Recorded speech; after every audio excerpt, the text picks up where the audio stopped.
Good morning, Wayzata. Today is Thursday, January 4th. I'm Lydia Johnson. I'm Molly Laughlin. I'm Tristan Schmitz. According to a report released Wednesday by The Diplomat, an intermediate-range ballistic missile was launched by North Koreans last spring and accidentally hit the city of Tokchon. The North Korean city has a population of more than 200,000 people, but no deaths have been confirmed. The Diplomat used satellite imaging to confirm that serious damage to some buildings did occur and that the missile was close to densely populated areas. The missile lasted only a minute in the air before an engine malfunction occurred, resulting in the missile hitting the ground. There was no grand prize winner in Tuesday's Mega Millions drawing, according to CNN Money.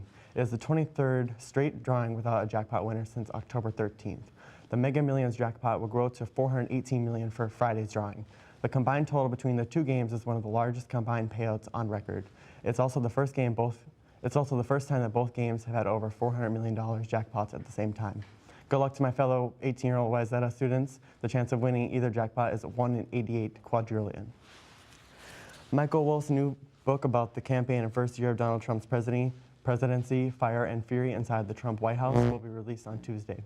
Leaked excerpts have been already making waves in the news, with over 200 interview snippets from within the White House painting a picture of behavior that's more erratic than we had ever thought before.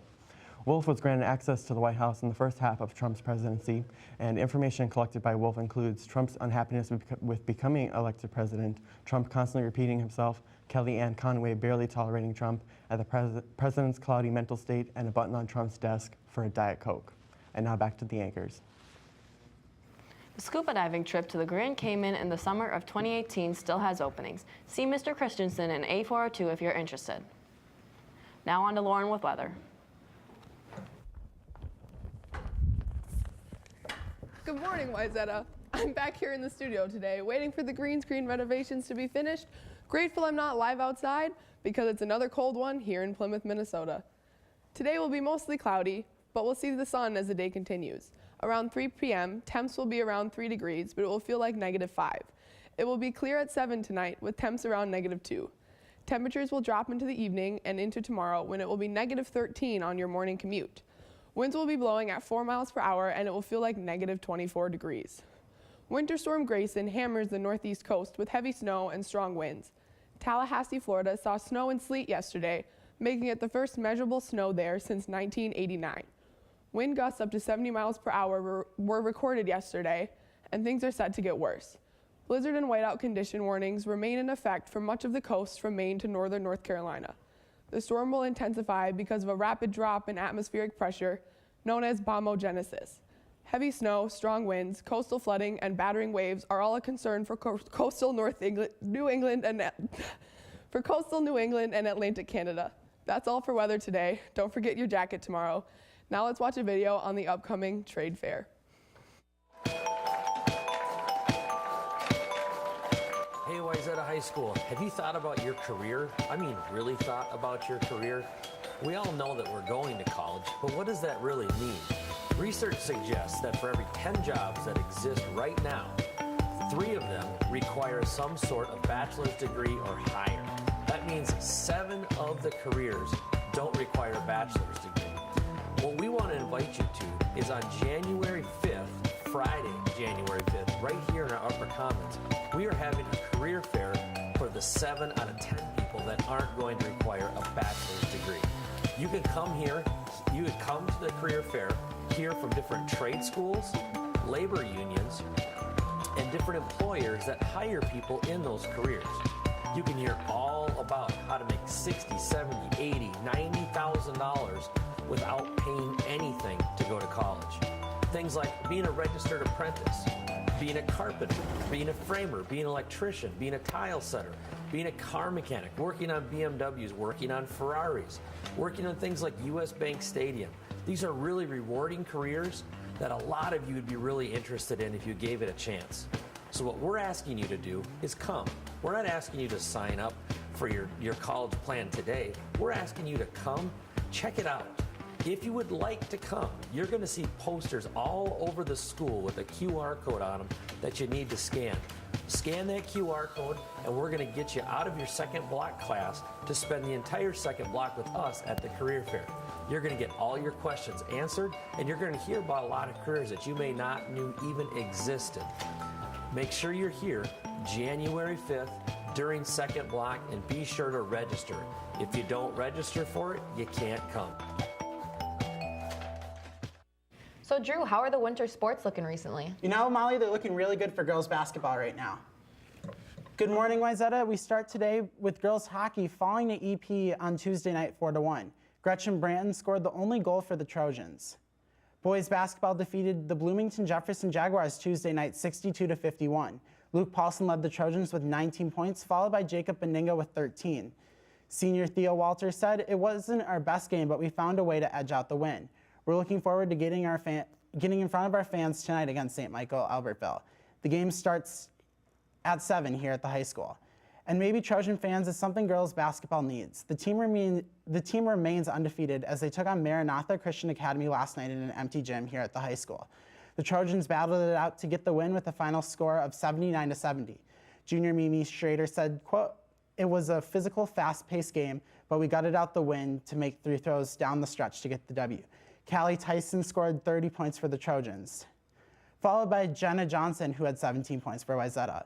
Maybe the Trojan troops need to come out for a game sometime.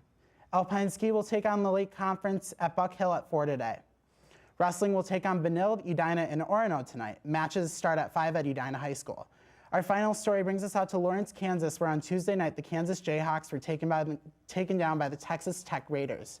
The 18th ranked Raiders took down the number 10 Jayhawks 85-73 at Allen Fieldhouse, making it the largest loss in 15 years at home, and 2 losses just in the season alone under head coach Bill Self, according to the NCAA. The Jayhawks won the last 14 Big 12 conference titles. Looking in the next couple weeks, KU looks to bring back Silvio D'Souza and Billy Preston to the 10th shortest bench in the country. Kansas will take on Iowa State on Tuesday. That's all I have for sports. Now to a video about Shades of Brown. Brown auditions will be held January 8th, 9th, and 11th after school in room A212, all late bus days. Shades of Brown is a celebration of cultures through performance. The program will be held Thursday, February 22nd, 4th block. Use the sign-up genius on Wayzata High School's webpage. If you have any questions, you can contact Mrs. Hayden or Mr. Brown by finding the phone numbers on the scrolling screens. The Super Kids Super Sharing Drive is this week. Donations of new or gently used books, games, sports equipment, new school supplies, and used cell phones are all being accepted. Drop off donations in a collection box here at the high school. The first ever technical career fair will be this Friday, January 5th, as we saw in the video, during 2nd and 3rd blocks in the Upper Commons. Everyone is welcome to attend. Visit the CCC with any questions.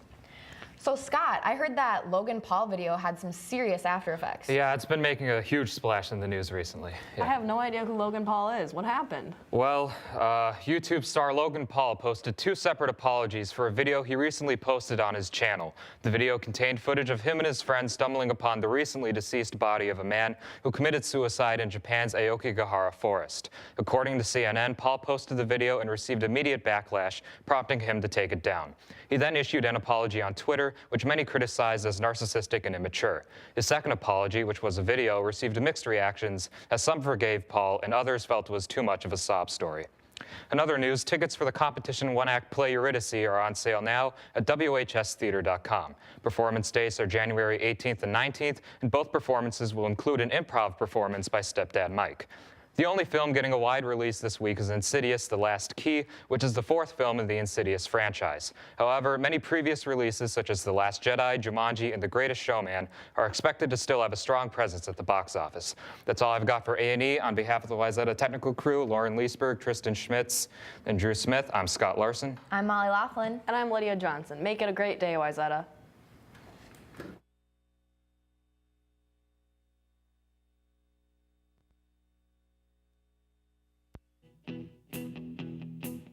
When I wake up, well, I know I'm gonna be the man who wakes up next to you.